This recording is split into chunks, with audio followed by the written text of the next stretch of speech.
We're now going to have a look at solving some SUVAT problems, some impulse questions and some force questions that involve vectors.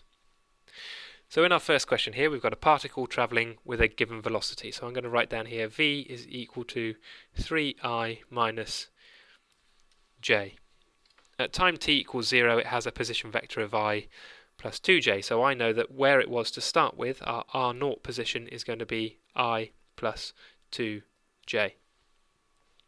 We want to find its position at t equals 3.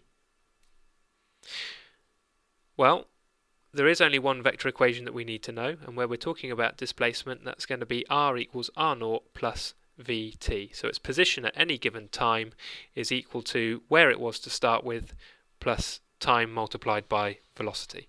Now I can fill in the values. I know that our r0 was given to us as 1, 2. Using my column notation to keep everything slick and neat. The velocity that I was travelling at was 3 minus 1, and the time that I'm travelling for is going to be 3 seconds.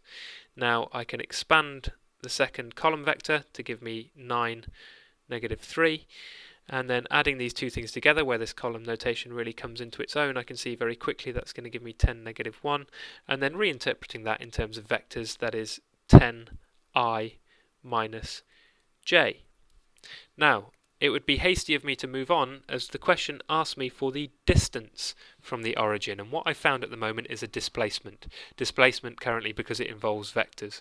So to change this into a distance, I want to find the magnitude of r. I want to know how long that vector is, and to do that I need to do 10 squared plus 1 squared square rooted, which is the square root of 101. Which for all intent and purposes is as close to 10 as you would like. So it would just say that's approximately 10, and we're talking here in meters. Right, let's move on and have a look at another question. This time we've got a particle q travelling at constant velocity. We know where it is at t equals 0, so we can write in here the initial position, which is going to be r0, is equal to minus 2I plus j. When t is 4, we know it has a separate position. So we would know that this 10I minus 7j is where it was at 4 seconds, and that would be r0 plus v multiplied by 4, using our favourite equation, the only vector equation, r equals r0 plus vt.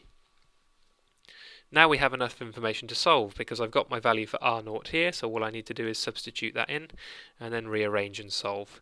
So let's go into using column notation. So that's to say that 10 minus 7 will be equal to my initial position, which was negative 2, 1, and then 4 lots of my velocity. So subtracting my vector, like so, is going to tell me that 4 lots of the velocity comes out to be, well, 10 take away minus 2 is 12, negative 7 take away 1 gives me negative 8, is equal to 4 lots of v. So dividing 3 by 4, I've got 3 and negative 2 as my velocity. So v would be equal to, reinterpreting this in terms of vectors, 3I negative 2j. So I've done for the first part, I've found the velocity, but again, let's not be hasty, it also wants the speed. Please bear in mind that speed is a scalar quantity, so again, I want to find the magnitude of v at this point. So that's going to be 3 squared plus 2 squared square rooted, which is 9 plus 4,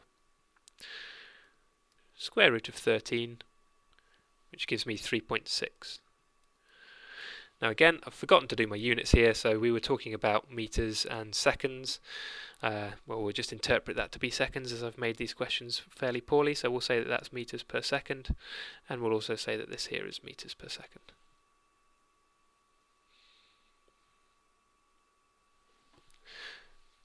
For our next question, we've got a particle r that's travelling with constant acceleration.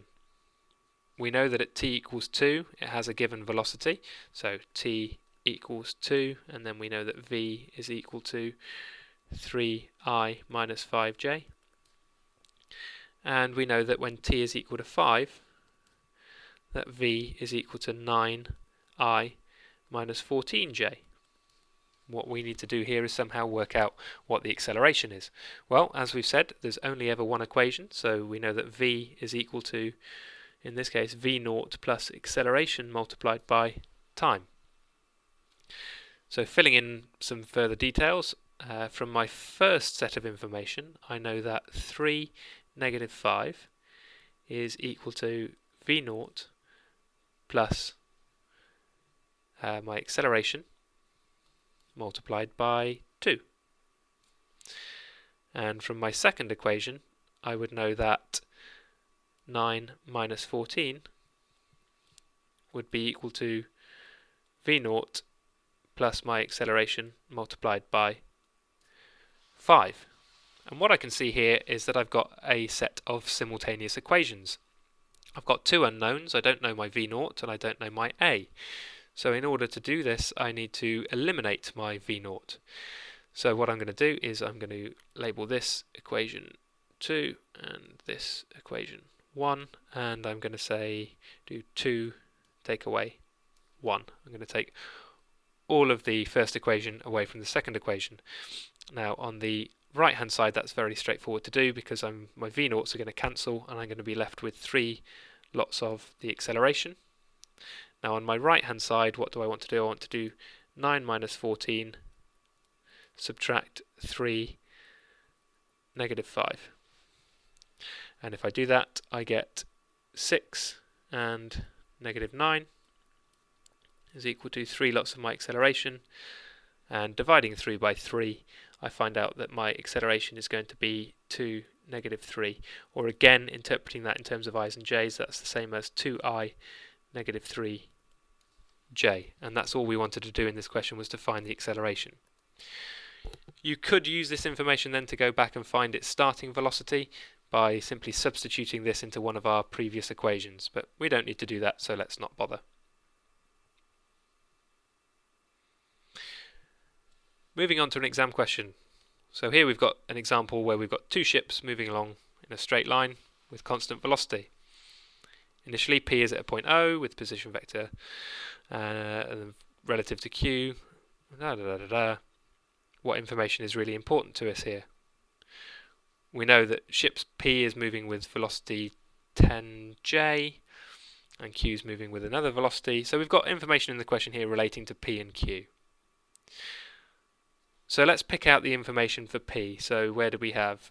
Initially P is at a point O and the position vector of Q relative to O is this. So P is going to be at 0 and Q is going to be here, and then P is travelling at this velocity and Q is travelling at this velocity.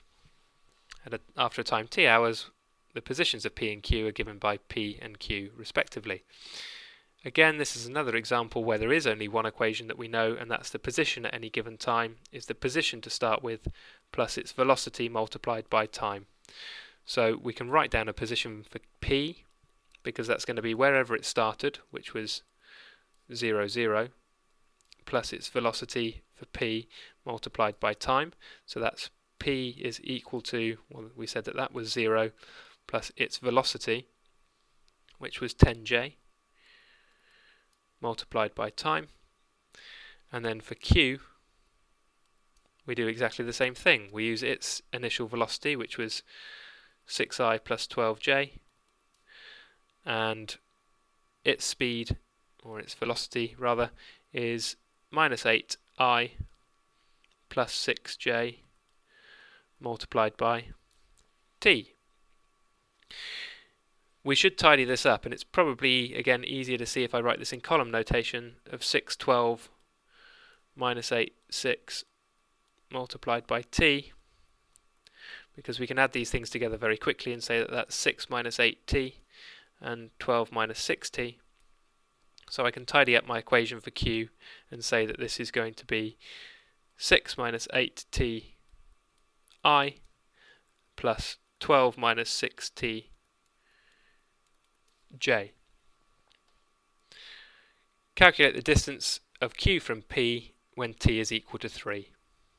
Okay, so now all we need to do is to make a simple substitution for finding out what's happening when t is 3. So p is going to be equal to 30. And for q, at t is equal to 3, then q is going to be equal to 6 minus 24 I and 12 minus 18 j, oops, which would give us minus 18i minus 6j. Missed my j vector off of here. Now I wanted to find the distance between the two of them, so the distance of q from p, so p to q. And in order to do that, I need to do my vector q and subtract my vector p. Well, my vector q is minus 18 minus 6. Subtract my vector p, which is 0, 30, which is going to give me minus 18 minus 36. And bear in mind here that again we're talking about distance, so I'm not done at this point because I want the magnitude of p to q.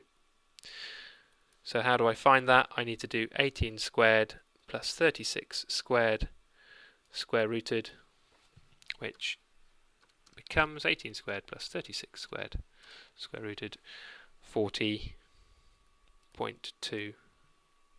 I believe we're talking here in terms of kilometers. Yes, we are. So km.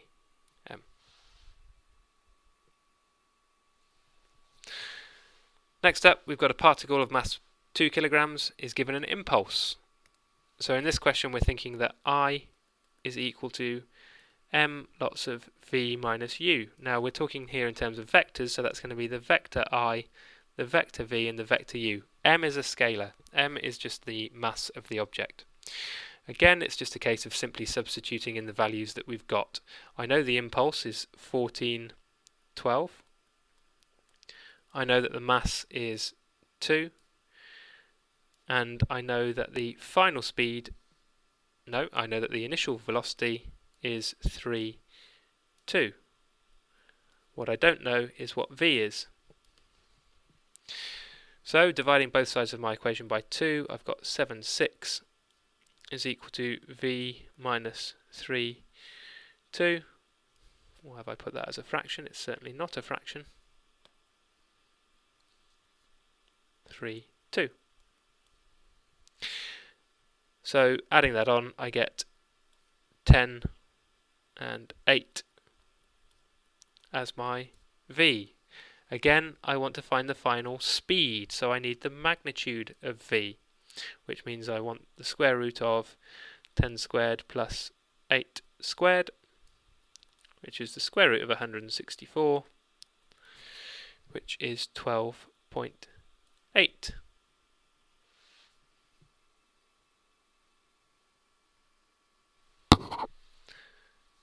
Finally, I've got a particle of mass 3 kilograms moving under the action of a force, and I've got a velocity, and then I've got a final velocity. The first part of this question, I want to find an acceleration. Well, we know that acceleration is equal to the change in velocity divided by time. Or, rearranging this, we end up with AT is equal to v minus u, or as one of our favourite SUVAT equations, v is equal to u plus at. And notice that once more we have the one and only vector equation that we ever use. My final amount is equal to my initial amount plus my variable multiplied by time. Now all it is a case of substituting in. So I've got my value for t, that's going to be 4. I've got my value for the initial velocity, because I know when t is 0, we had initial velocity of 3, negative 5. I've got my final velocity, which was when t is 4, which is going to be minus 5, 11. And I need to just pop in the a. Subtracting this, I get minus 8 and 16. is equal to 4 lots of a. Dividing through by 4, I've got minus 2, and 4 is equal to my acceleration.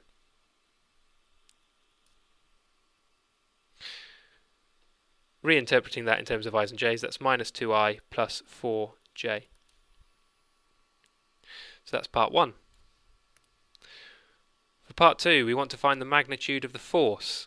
Now, we know that force is equal to mass multiplied by acceleration, or in this case the vector force is equal to the scalar mass multiplied by the vector acceleration. So the vector force is going to be the mass, which is 3 kilograms, multiplied by the acceleration, which was minus 2i plus 4j. So the force is going to be 6i plus 12j. Now, it's talking here again about magnitude of f, so I want to find the magnitude of this, which again involves Pythagoras, so I need to do the square root of 6 squared plus 12 squared square rooted, which gives me the square root of 36 and 144 is 180. Square root of 180 is 13.4. And that's it for this video.